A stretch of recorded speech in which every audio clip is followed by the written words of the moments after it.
في سنة 2014 لوجيتك نزلت أول ماوس من سلسلة لوجيتك جي 502 واللي كان باسم اللوجيتك جي 502 بروتيوس كور، وساعتها ما كانش فيه سنسور هيرو. وكانت أهم مزايا الماوس ده إن هو فيه 11 كاستمايزد بوتن، وكمان كان فيه بلو LED في حرف الجي بتاع لوجيتك، وكمان الشيفت بتاع الدي بي اي كان بينور أزرق. ومكان مسكة الماوس من تحت كده كان فيها تكتشر لونها ازرق، ودي اللي كانت مميزه الماوس بجد. والسويتشات بتاعته العمر الافتراضي بتاعها 20 مليون كليك، وكمان بيوصل لحد 12000 دي بي اي. والسنسور بتاعه كان بي ام دبليو 3366 وفي 3 بروفايل اون بورد. ده كلام جميل، كلام جميل جدا. في 2016 نزل تاني ماوس من سلسله لوجيتك جي 502 واللي كان باسم لوجيتك جي 502 بروتيوس سبيكترم.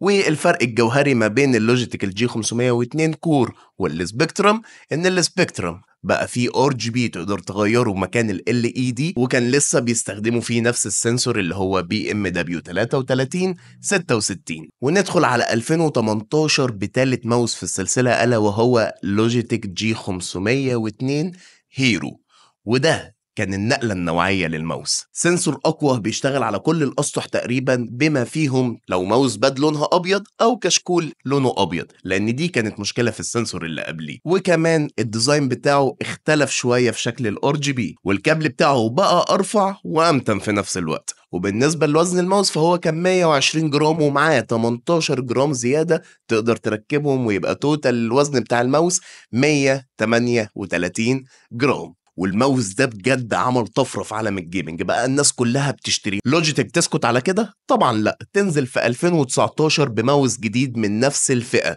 لوجيتك جي 502 هيرو بس لايت سبيد. وده كان اختراع حصري للوجيتك الا وهي تقنيه اللايت سبيد. الماوس يكون وايرلس بسرعه الوايرد، وكل ما تقرب الدونجل للماوس كل ما الانبوت لاج يقل اكتر، فتستفاد بليتنسي اقل، فبالتالي الام بتاعك يكون افضل يا صديقي. هو تقريبا نفس الماوس بس هو وايرلس مش وايرد. وبعد ده كله نيجي في سنة 2022 وتنزل لوجيتك بثلاث ماوسات لنفس اللاين الا وهو لوجيتك جي 502 اكس ولوجيتك جي 502 اكس لايت سبيد ولوجيتك جي 502 اكس بلس. وانا النهارده جاي اكلمك بعد لما عدى 10 سنين على اول ماوس لوجيتك نزلته في فئة الجي 502.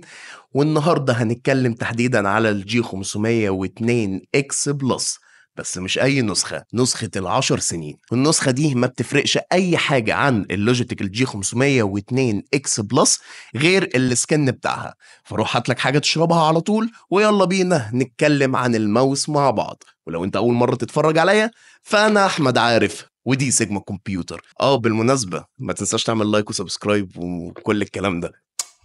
ده بقى يا سيدي هو لوجيتك جي 502 اكس بلس، والنسخة دي تحديدا بروتوتايب مش للبيع، معمول تحديدا احتفاليا عدى 10 سنين على اطلاق الوحش العملاق لوجيتك جي 502. فاول حاجة نعملها اللي احنا نعمل انبوكسنج ونشوف ايه اللي موجود جوه الكرتونة دي. طبعا جوه الكرتونة هنلاقي الماوس نفسه واليو اس بي دونجل، وهنلاقي كابل يو اس بي سي، وكمان هنلاقي ريسيفر كده من تايب سي ليو اس بي اي، وهنلاقي طبعا المانوال بتاع الماوس، وفي الاخر هنلاقي قطعه بلاستيكيه كده انا هقول لك عليها استخدامها ايه بالظبط كمان شويه. واخر حاجه للاسف مفيش الستيكر بتاع حرف الجي بتاع لوجيتك، فخلينا على طول نمسك الماوس ونتفرج عليه مع بعض. واول حاجه اكيد انت واخد بالك منها هي السكن بتاع الماوس نفسه. ده السكن بتاع لوجيتك علشان 10 year anniversary وكده، وكل سنه وانتم طيبين، فعاملين الماوس بتصميم الالوان المميزه بتاعه لوجيتك. وده كده كده ماوس وايرلس بتقنيه اللايت سبيد، يعني ماوس وايرلس بسرعه الواير. واول اختلاف جوهري بقى ما بين اللوجيتك جي 502 اكس بلس واللوجيتك جي 502 لايت سبيد هو الار جي بي اللي موجود في الماوس. زي ما انتم ما شايفين الشيب بتاع الار جي بي بقى مودرن اكتر، وكمان واخد حجمه اكبر في الهيكل بتاع الماوس نفسه. وتاني اختلاف ما بينه وما بين النسخه اللي قبليه هي المكان اللي انت بتريح عليه الصوابع بتاعتك، بقى معمول من طبقه رابر متينه وفي نفس الوقت مريحه لايدك، ايدك ترتاح بشكل احسن، وصباعك كمان يكون مستريح لو انت بتستخدم الماوس لوقت طويل. وتالت فرق بقى هو الزرار بتاع السنايبر. فاكرين القطعه البلاستيك اللي انا قلت لكم عليها دي؟ انت ممكن تشيل الزرار بتاع السنايبر لان هو بقى ينفع يتشال، وتركب القطعه البلاستيك دي تقفل الزرار خالص، او ترجع تركب الزرار تاني، وينفع تركبه في الاتجاهين علشان تشوف انهي الاريح لمسكه ايدك. والسكرول ويل بقت اخف شويه وما بقاش فيها حديد كتير زي النسخه اللي قبليه، وكده كده فيها نفس الاتنين مودز. اول واحد هو الفريز بين، معمول للبرودكتيفيتي بشكل اقوى، علشان لو انت مثلا بتسكرول الانترنت مثلا فاتح فيسبوك وعايز تسكرول وما تفضلش تسكرول كل شويه، هي لفه واحده بس هيفضل يلف الى الما لا نهايه تقريبا. والى الما لا نهايه دي تعبير مجازي علشان ما حدش يفتكر ان هو هيلف الى الما لا نهايه بجد، لا، هو هيلف بشكل اطول شويتين 3 4 من المود اللي بعديه، الا وهو الراتشد مود، اللي هو تيجي تدوس كده على الزرار ده وتلف السكرول ويل، تسمع صوت التكه بتكتها، بحيث ان انت لو بتلعب باي دبليو ام مثلا في كروس فاير وعايز تعمل كويك سكوب، فتاخد بالك اللي انت بتتقلب على سلاح واحد بس. فالمود ده مخصص للجيمنج. وبالنسبه بقى لابعاد الماوس فانا هسيبها لك هنا على الشاشه، وخليني اقول لك باستنتاج بسيط كده ان الماوس دوت مخصص للايد الكبيره والايد المتوسطه، فلو انت ايدك صغيره شويه مش هيبقى اريح حاجه ليك، بس لو ايدك متوسطه لكبيره بجد الماوس ده مسكته هتكون مريحه جدا ليك. وبالنسبه لوزن الماوس فهو 106 جرام، وهو مش اخف حاجه في الدنيا، فلو انت متعود انك تلعب بماوسات خفيفه وبتلعب لو سنس فانا انصحك ان انت تروح للسوبر لايت لان وزنه خفيف جدا. ولو هنتكلم بقى على الفرق الجوهري ما بين نسخه لوجيتك جي 502 اكس بلس ونسخه لوجيتك جي 502 لايت سبيد اللي كانت نازله في 2019، فانا هقول لك على شويه حاجات كده. اول حاجه ان الماوس ده بقى تايب سي مش ماكرو يو اس بي زي القديم، الحمد لله يعني. تاني حاجة بقى وهي تقريبا أهم حاجة في الماوس ده كله، ألا وهي سويتشات الماوس نفسها. دي سويتشات جديدة من لوجيتك وهم مسميينها لايت فورس. هي سويتشات هايبرد اوبتيكال سويتشز. يعني إيه؟ يعني سويتشات اوبتيكال وميكانيكال في نفس الوقت، علشان تدي لك سرعة الاوبتيكال سويتش وكمان الفيدباك بتاع الميكانيكال سويتش، وتاخد انبوت لاج أقل، وفي نفس الوقت تاخد عمر افتراضي أطول وفيدباك محترم جدا. وخليني بقى اسمعك صوت السويتشات كلها.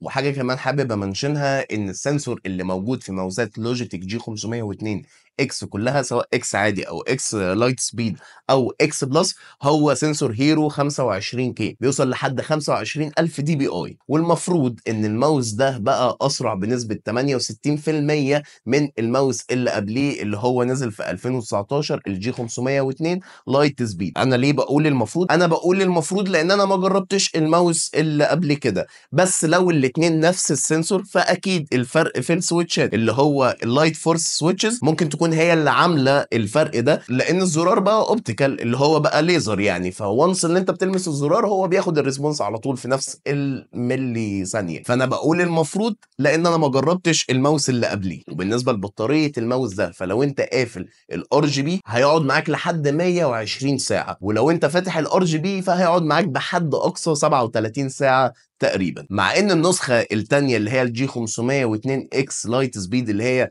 ما فيهاش ار جي بي البطاريه بتقعد معاك لحد 140 ساعه، ففي فرق 20 ساعه ما بين النسختين دول، ودي النسخه الاعلى. والماوس ده فيه 13 بروجرامابل بوتون، وكمان بيشتغل على الويندوز وبيشتغل على الماك. وخلينا ننتقل بقى لتجربه الاستخدام بتاعه الماوس. الماوس ده معايا بقاله تقريبا 3 اسابيع. اول حاجه السوفت وير بتاع لوجيتك جي هاب في مشكله معايا فيه، انا بجد بستصعب الموضوع، بس هو لو في ميزه اللي انت ممكن تنزل بروفايلات بتاعت ناس تانية هي عاملاها بشورت كاتس باختصارات للبرامج وللالعاب، فتعملها على طول من غير انت ما تتعب نفسك. يعني انت تكتب في السيرش بتاع الجي هاب مثلا كول اوف ديوتي فهينزل لك سيتنج حد عاملها ورافعها لكول اوف ديوتي، تجربها جت مناسبه معاك الدنيا تمام، ما كانتش مناسبه تقدر تكستمايز اي حاجه، حتى الالوان بتاعه الار جي بي تقدر تتحكم في كل انش فيها. فالسوفت وير ده غريب لانه هو حلو جدا، بس المنيوز بتاعته صعبه، يعني صعب الاستخدام او صعب الاستيعاب بتاع المنيوز بتاعها. فقول لي لو انت عايزني اشرح لك في يوم من الايام ازاي تستخدم لوجيتك جي هاب بشكل محترف، اكتب لي في الكومنتات وانا ان شاء الله اعمل لك فيديو على الموضوع ده. فانا بشتغل بالماوس ده بقالي 3 اسابيع او اكتر يوميا، سواء بعمل اديت سواء بلعب او بعمل اي حاجه، فانا هو ده الماوس الاساسي اللي انا بستخدمه بقالي شويه حلوين. فخليني اقول لك على انطباعي للماوس ده. اول حاجه المسكه، يا جدعان المسكه ثم المسكه ثم المسكه ثم المسكه ثم السنسور والوزن.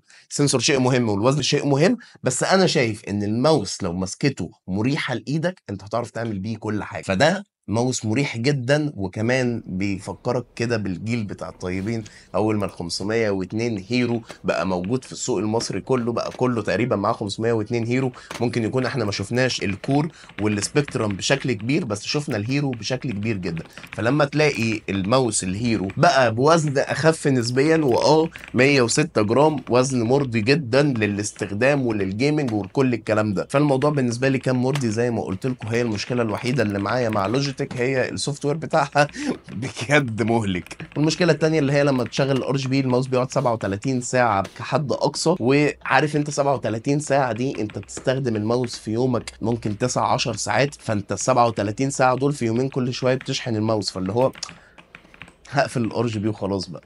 تقفل الار جي بي بتعيش مع الماوس. يعني انت لما قفلت الار جي بي انا قعدت كتير جدا ما شحنتوش لحد دلوقتي، ما شحنتوش من بعد لما قفلت الار جي بي، انا منوره بس علشان التصوير. ولو انت عندك الماوس باد بتاعت لوجيتك اللي هي اسمها لوجيتك باور بلاي، هتقدر تشحن الماوس عادي جدا وايرلس من غير ما تستخدم حتى التايب سي وتركبه في الماوس. تاني حاجه في الماوس كانت مضايقاني الصراحه هو مكان التايب سي بتاع الماوس. مكان التايب سي بتاع الماوس مدفون جوه قوي، فانت مثلا لو بتلعب جيم مهم وفجاه الماوس فصل منك شحن، وعلشان تحط التايب سي مش هتعرف تبقى مرتاح خالص والماوس بيشحن. لازم تسيب الماوس يشحن وبعد كده تستخدمه تاني. وهنا نوصل لاخر الحلقه ونسال سؤال مهم جدا. لوجيتك منزله من الماوس الجي 502 اكس 3 موديلات.